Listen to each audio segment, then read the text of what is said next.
ko siyang gamutin. Kumuha ako ng gamot doon sa bahay ng amo ko. Ang kinuha ko siya, ito pang-spray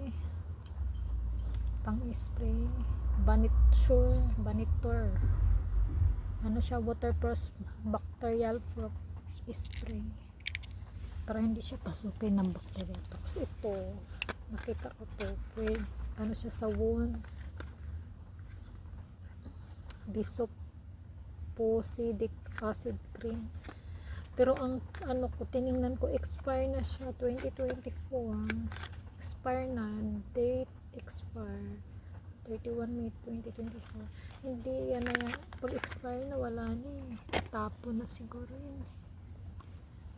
Ito naman panglinis, Chlorasep antiseptic solution. Ito.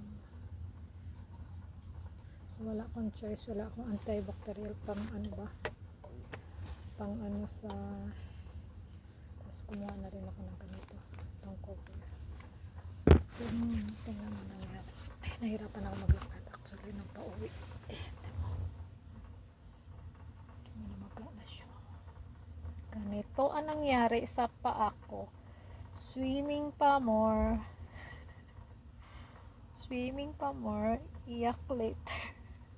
Actually kanina nung nasugat ako, umapdi talaga siya, masakit ilakad.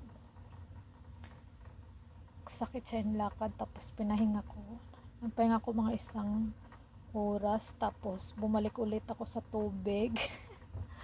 Tapos sumakit na naman siya, pero pinipilit ko pa rin siya.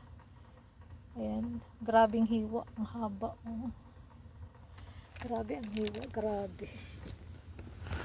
Hindi ko alam kung bato na hiwa ba or oyster na shell ba na apakan ko.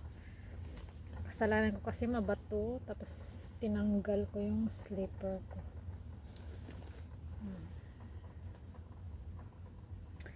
Yan, dagat pa more.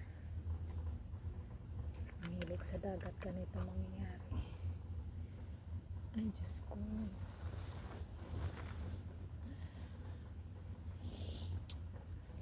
sakit kaya. Ay, hindi masakit, hindi pala ito masakit, kumikirot lang siya, pumapasok yung kirot.